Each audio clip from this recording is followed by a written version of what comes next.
The Atlanta Braves swept the Cleveland Guardians over the weekend, and it told us a lot, good and bad, about 2026. Let's talk about it.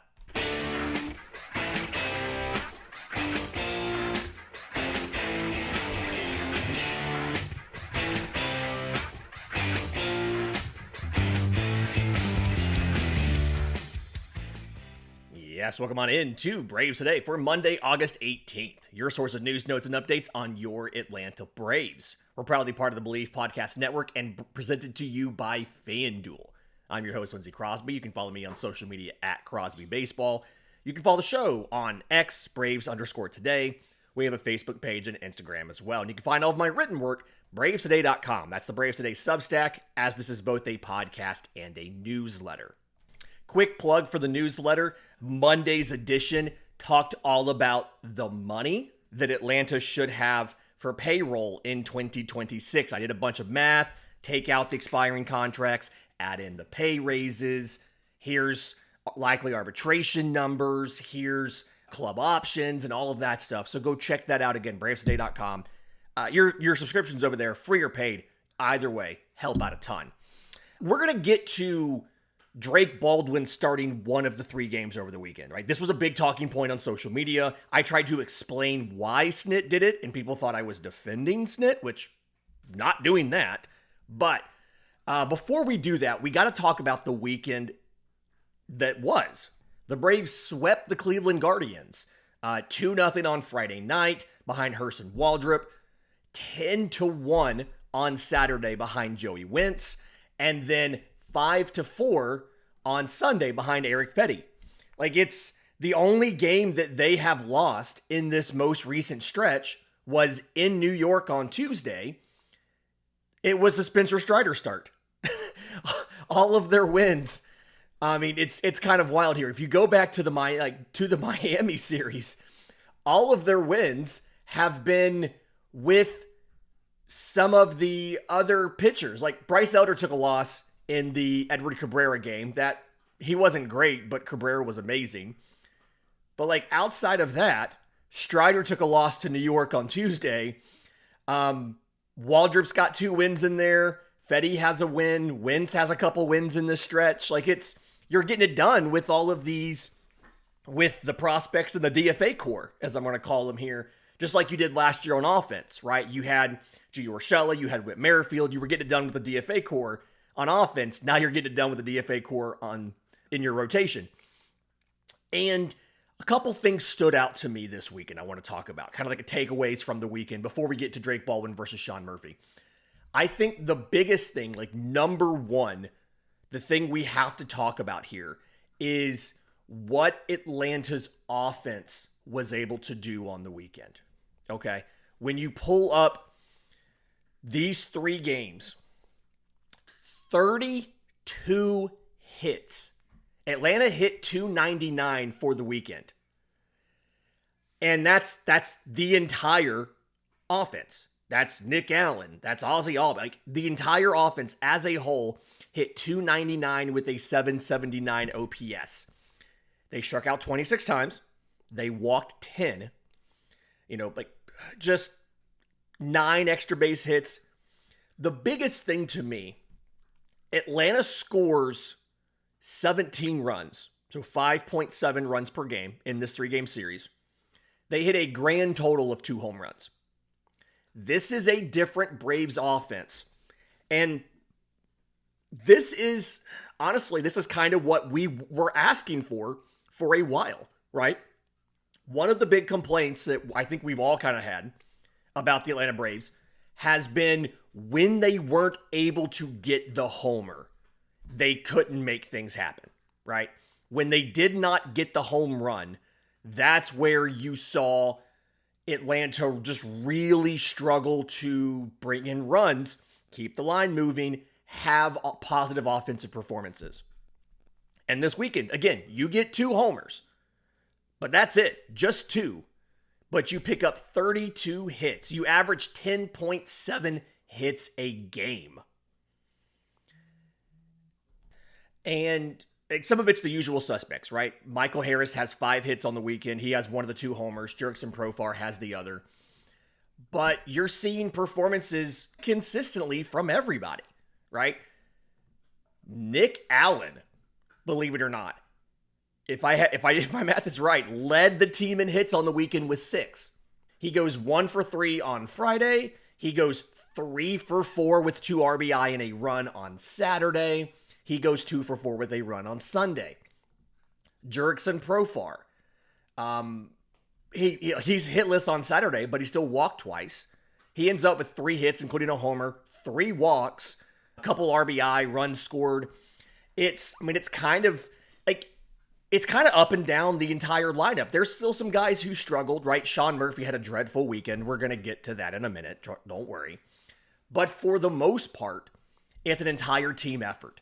And this is very much, this has to make you feel a little bit better about 2026. The offense isn't fixed. You can't just run it back. But you are in a position where you don't, if this is true and legitimate, and I think it is, obviously we have 6 weeks of evaluation to go. I think it's legitimate. And if it is, you don't have to make wholesale changes to the offense. You just need to add some pieces, right? You don't have to fix. We talked earlier in the year about you had 4 black holes on offense. You had left field, you had center field, you had shortstop, you had second base.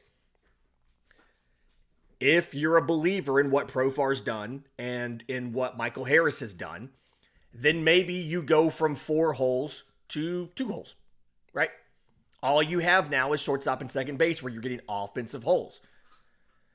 Jurickson Profar's last 15 games, he's batting .291.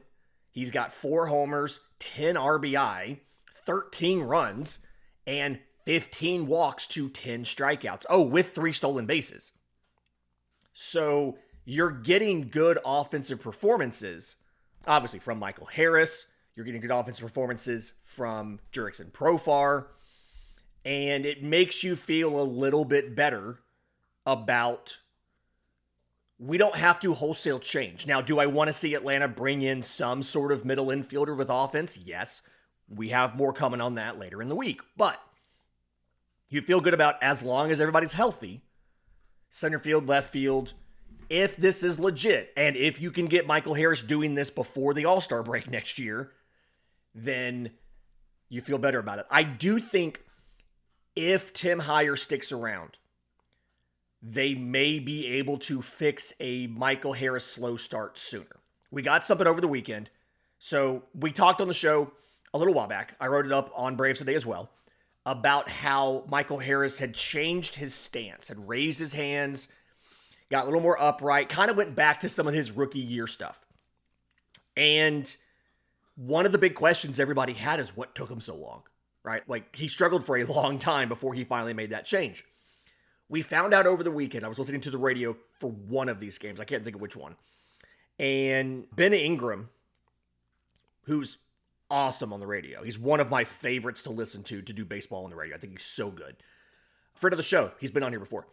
Ben Ingram was just kind of discussing this and said he talked to Tim Hyers about it. And Tim Hyers first approached Michael about changing his stance, raising his hands and all of that in spring training. And Michael Harris didn't do it until the Athletics series right before the All-Star break. So early July. Now, I don't know. We don't have all the context here, right? I'm not saying that, we don't know, was Tim Hyers saying, hey, you need to do this? Was Tim Hyers chatting with him and made a casual suggestion? How emphatic was it? How much more did they talk about it between spring and June? We don't know any of that. But I do think it's telling that Tim Hyers identified an issue in spring and had a fix. And when the fix finally went in, and again, we don't know what took so long, but when the fix finally went in, Michael Harris, since the All-Star break, legitimately has been one of the best hitters in baseball. If you look at all players who have played I think it's 25 or more games since the All-Star break.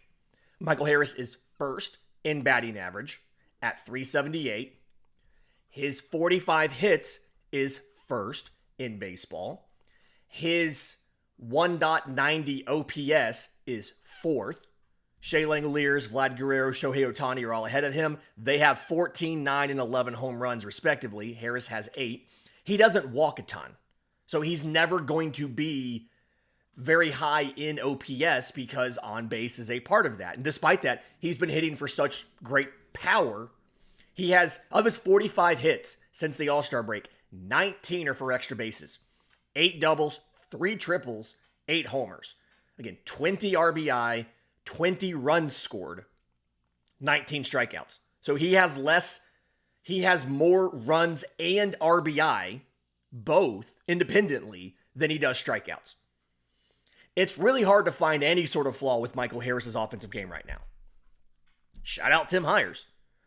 There are some flaws with the team, though, that we can discuss that came up over the weekend that were kind of ugly. We'll do that next, right here on Braves Today. But first, today's episode is brought to you by our friends at Encase Cards, custom trading card manufacturer, playing card manufacturer. Love what these guys do. You upload your source photos. I first found them for U Sports. My son played t-ball. My daughter plays soccer. And that's where I use them. But it's good for anything, right? It can be, this is fantasy football league time. Your winner should get a card. Your loser, the person with the worst record, should also get a card. You upload your photo. You choose holographic options, backgrounds, designs, all that stuff. Their designers make the card. They put all the demographic information the way you want it. Name, in my case for my kids, positions, right? What they play on their team name. Front and back. They print it on high quality cardstock. They slab it, and they put it inside this really cool plastic case that has a built-in stand that pops out the bottom. I have my son's displayed right here on my desk, so it's convenient to grab to show on to show on YouTube. But ncasecards.com, ncascards.com is where you go to do everything. Promo code BRAVES today gets you $5 off and supports the Braves Today podcast. Again, that's Encase Cards, ncascards.com. Welcome back to Braves Today. Lindsay Crosby. Let's talk about some of the negative stuff that we saw from the weekend. Because, again, the offense was very good. And not everybody was incredibly hot over the weekend. Ronald had an 0 for 3 day in there. Marcell Ozuna had an 0 for 4. But for the most part, just about everybody contributed, with the exception of Sean Murphy. We're going to get to that in the third segment. But 2 things stood out to me over the weekend as things that have got to get cleaned up and have got to be done better. The first one is the outfield defense. Michael Harris continues to be fantastic defensively. I don't really think we have any sort of issues there. But we saw Ronald Acuna Jr. misplay a ball or 2 in right. And we saw Jurickson Profar numerous times make some bad reads, bad routes, misplay some balls in left field. And I think one of the big takeaways here from this is pretty much that with the DH spot, we think, opening up next year, there is probably a legitimate case to be made that if you can add a starting caliber outfielder this winter in free agency, or via trade, I don't know, it would not be the worst thing in the world to rotate Jurickson Profar and Ronald Acuna Jr., more so Profar than Acuna, but rotate those guys through the DH spot at least once a week. I can see a scenario where if you have 6 games in a weekend, or 6 games in a week, right? Let's say Drake Baldwin catches 2 of those. He gets 3 starts at DH. Jurickson Profar gets 1 or 2 starts at DH. Ronald Acuna Jr. gets a start at DH. I can see that scenario where you say, hey, again, assuming you have a starting caliber outfielder and or you are a believer in Eli White and his ability with near everyday playing time to be better, But you go in there and you say, hey, we need you to not be so terrible in the outfield sometimes. Because Jurickson Profar had some pretty embarrassing moments this weekend. And it's been a theme. I've seen a lot of people asking about, can he kick into the infield to second base or shortstop? One, shortstop's not happening.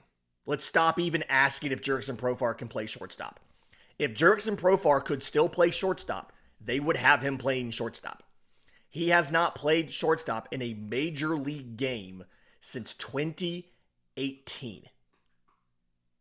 2018 is the last time he played shortstop in a major league game. If he could do it, he'd be doing it. He's in the outfield for a reason.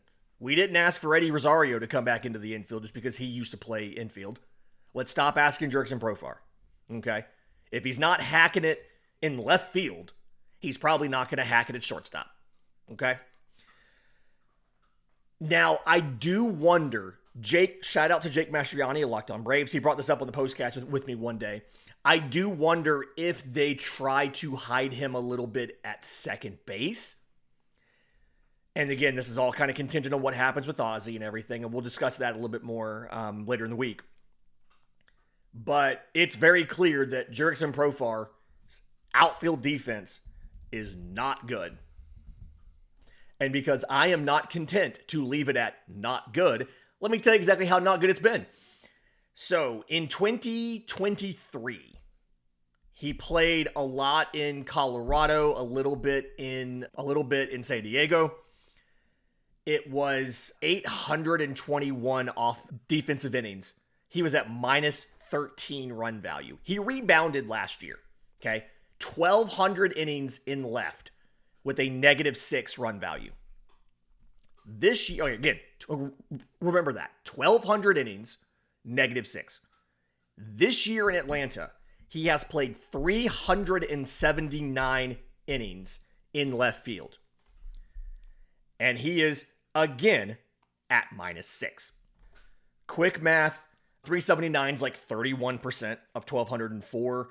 So if you project this out to the same amount of playtime as he got last year, you're looking at a -18 mark in left field. I don't have to tell you that's bad. A -18 in left field. I'll put it this way. Right now, the worst outfield defender in baseball is Nick Castellanos. He has 1,000 innings and he's at -12. And he is the worst in baseball.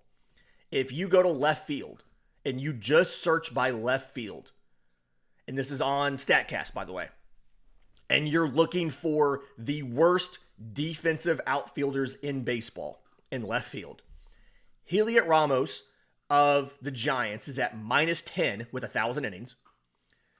Jason Dominguez of the Yankees is at -9 with 700 innings. And Jurickson Profar is at -7 with 388. He is the third worst left fielder in baseball defensively. And he's played less than half the innings of the guys who are right behind him. Remember, the more you play, the more ability you have to rack up negative run value. Like, this is an accumulation stat. The more you play, the more you can go up or down. He is legitimately one of the worst defensive left fielders in baseball. Now, here's the fun thing. Alex Verdugo was also awful. Alex Verdugo was at -5 with 426 innings. So Verdugo was bad. Verdugo wasn't Profar bad. Verdugo, believe it or not, was an improvement on Jurickson Profar.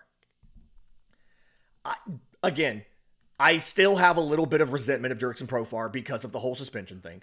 Jurickson Profar is offensively doing well. He does not have enough at-bats to qualify on StatCast under batting run value, but if he did, he would be at +7. He's not doing great on like the power numbers, right? The barrel percentage, the hard hit, average exit velo, and all of that. But his chase, his whiff, his strikeouts, his walks, those bars are all red, right? He's not incredibly fast. He still managed to steal a couple bases, right? 5 stolen bases on the year. But Defensively, he is awful. And so I do think rotating somebody else in the DH spot next year is a good way to try and improve your defense a little bit. I also think that they haven't, but they should be sending in Eli White to play defense for him late in games. Now, I think the reason they haven't done that is because they've been using Eli White to pinch run for Marcell Ozuna when it comes up. Happened again yesterday afternoon, I'm sorry. But for the most part, I think you're going to be in a situation where you're going to need to start defensive replacing Jurickson Profar late in games. That's how bad he is defensively. Again, he's third worst left fielder in baseball on defense, and he's played less than half the innings of the guys behind him. Like, he's surprisingly close to those guys. He lost a full one run value over the weekend with his plays. He's not good. The other issue that came up over the weekend that we have to kind of discuss here is the stolen bases. Atlanta stole a base this weekend. They attempted 4. They had 3 caught stealings over the weekend. This team has never been great at running the bases. Never been great at stealing bases. They're actually surprisingly good at running the bases. I know that Profar got thrown out at home. I put all of that on social media right after it happened with the high home camera and everything. I think it was a defensible send. It did take a perfect bounce off the wall, like a firm bounce off the wall, and Schneeman, the center fielder, was able to bare hand grab it off the wall and fire it in. Perfect throw in. The relay man had a perfect throw to get him at the plate. So I think it's defensible send. I would have held Jurickson Profar, personally. You had Ronald Acuna Jr. coming up next. I'd have held Profar at third, but I don't think it's a fireable offense for Freddie Gonzalez. It's not like sending Alex Verdugo in Boston when Jarren Duran had the ball facing home plate and Profar and Verdugo still 3.5 steps from third base. It's not that. It's not that egregious. But for the most part, the stolen base stuff for Atlanta was sloppy this weekend. Atlanta won all 3 games. They could have done even more. Like, they had more opportunities to score.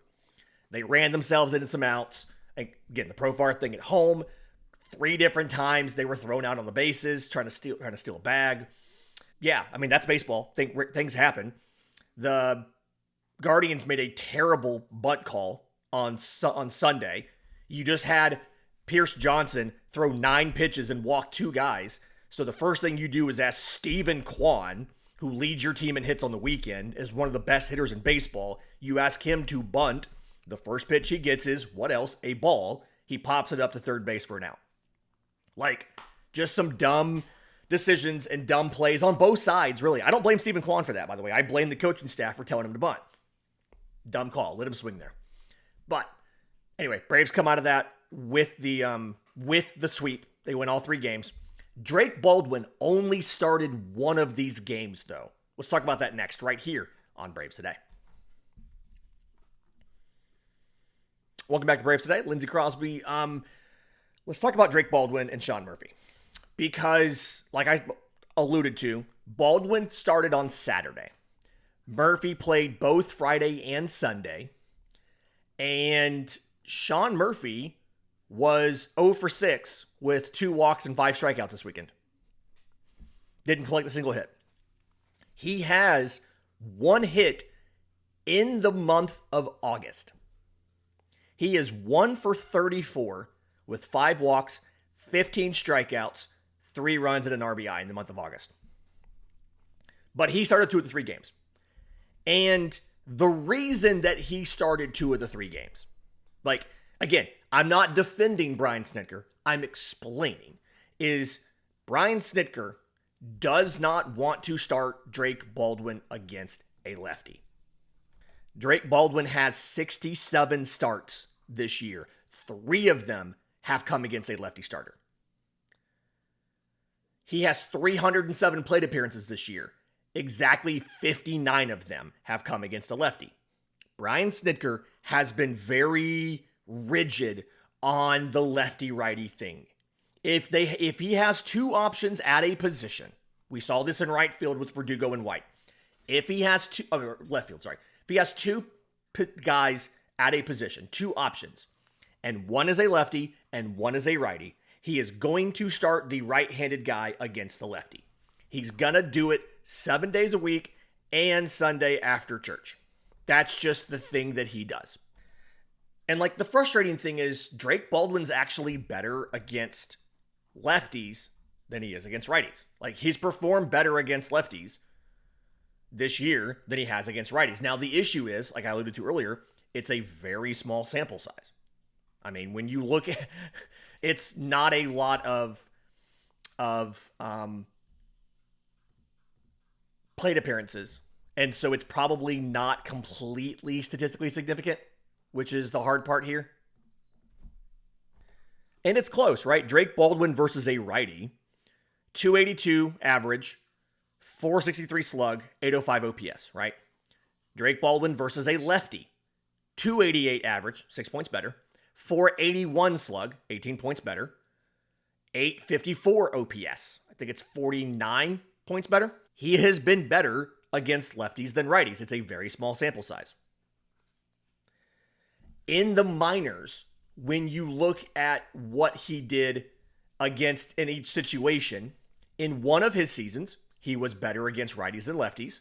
I think it was 23. He was better. He was worse against lefties than righties. In 24, he was better against lefties than righties. So it kind of flip-flopped year to year. It's still only 233 combined plate appearances in the minors against lefties. And WRC Plus, somebody threw that out there to kind of ask why they did this. WRC Plus takes 250 plate appearances to be a legitimate number you can use. Like, it doesn't stabilize until you have 250 plate appearances. He doesn't even have that in his minor league career versus lefties. But that is why. I'm not saying it's right, because again, Sean Murphy has been bad offensively. He is 1 for 34 in the month of August. Now, I like Sean Murphy catching Hurston Waldrop. I think that was a smart thing to do, simply because when you have a guy that throws something, a primary pitch in a splitter that is hard to control, and he's going to throw balls in the dirt and things like that, you want the better blocker back there. And so you swap to Drake Baldwin for Saturday. Sunday is a day game after a night game. And Atlanta is very, very not comfortable with starting the same catcher in the day game after a night game. Most MLB teams don't do that, right? I think Will Smith of the Dodgers, who is trying to get enough plate appearances to qualify for the batting title, he made his first day game after a night game start this weekend. And it's partially because, and Dave Roberts kind of confirmed this, it's partially because they're trying to get him enough plate appearances to qualify for the batting title. He's projected, on his pace he was playing, he was projected to come in like 10 plate appearances short of what you need. You need 3.1 plate appearances per team game to qualify for the batting title, which means he needs at least 4 every game, and he can't sit out more than 1 every 3 games. And he sat out a little bit here and there because he's a catcher. He doesn't play a day game after a night game. So, and again, I understand why Brian Snitker did it. I don't agree. And I think that's where a lot of people kind of get this confused. I've seen a lot of that response. I do wonder, when Sean Murphy is on, when he is hot, right? When he's on a heater, he is on a heater, and it is just absurd. He can just carry a team for a while. He had a stretch in July where he hit 300 with an 1114 OPS and 5 homers in like a 2-week span. When he gets hot, he is nuclear. But when he is cold, he is cold. And so I feel like the way Atlanta should approach the DH spot next year, again, I talked about this before, I don't think they bring back Ozuna. Unless that's like a buy super low because nobody signed him, we're starting spring, we've struck out everywhere else. But I think the way that they do this is Sean Murphy is not getting that many DH appearances. The DH spot's really for Baldwin when he's not starting behind the plate, and your other DH appearances, depending on what hitter you sign in free agency. If you can find a legit starting caliber outfielder, then your DH can be Profar or Acuna on the Baldwin start days, and Murphy gets a day off. But again, when Murphy's hot, you'll have the ability to keep his bat in the lineup by letting him DH on days he's not starting. Like, I think there's an easy kind of way to manage this. It's not just going to be as straight as we have to play Murphy and Baldwin both every single day. They're not going to do that. And I think you've seen when Murphy's not good, he's not good. Now, one of the reasons people care about how much Drake Baldwin's playing is because Rookie of the Year. The odds on FanDuel, shout out sponsor FanDuel, have officially shifted. And Isaac Collins is now leading Rookie of the Year at minus 160. Drake Baldwin's at plus 140. We talked about this a week or two ago. Isaac Collins, he has the team success. The Brewers have been the story of baseball. They lost their first game in like 2 weeks yesterday. They rallied late to take the Reds to extras, but lost in extras. And Isaac Collins has had those big moments. He had the walk-off homer in there, and he's played really well in the month of August. He's played 11 games. Like, that's it. He's played 11 games. He's hitting .364 with an 1136 OPS. By contrast, again, Drake Baldwin has played 12 games. He's hitting .304 with an 803 OPS. He has 49 plate appearances. Isaac Collins has 52. They're playing an equal amount. Isaac Collins is just outplaying Drake Baldwin. He's playing better. And yes, Isaac Collins missed a couple games for paternity leave. Congrats on that, Isaac. But Drake Baldwin's playing enough to stay in the top of the Rookie of the Year race with Isaac Collins. It's on to him to perform. Yes, I would have loved to see him start more than once over the weekend. I do think he needs to start 2 out of 3 against Chicago this week. But he's playing enough, and he's hitting well from a batting average perspective. Collins has a .431 on base in the month. Baldwin has a .347. .347 is absolutely nothing to be ashamed of. It is a very good on base. Collins is just on a heater right now. Hopefully missing a couple days for paternity leave can cool him off a little bit. So, yes, I want Baldwin to play more. No, if he loses Rookie of the Year, it's not because he sat out 2 games against the Guardians in August. It's because Isaac Collins just outplayed him down the stretch. Let's hope Baldwin can get just that much more hotter and the power can show back up. And let's hope that Isaac Collins cools off a little bit. This has been Braves Today for Monday, August 18th. Do me a favor. If you're listening on audio, leave a 5-star review. Apple, Spotify, YouTube, Music, or whatever they use. If you're watching on YouTube, subscribe to the channel. Hit the notification bell so you know when we drop the next episode, shorts, mini segments, all that kind of stuff. Until next time, this has been Braves Today.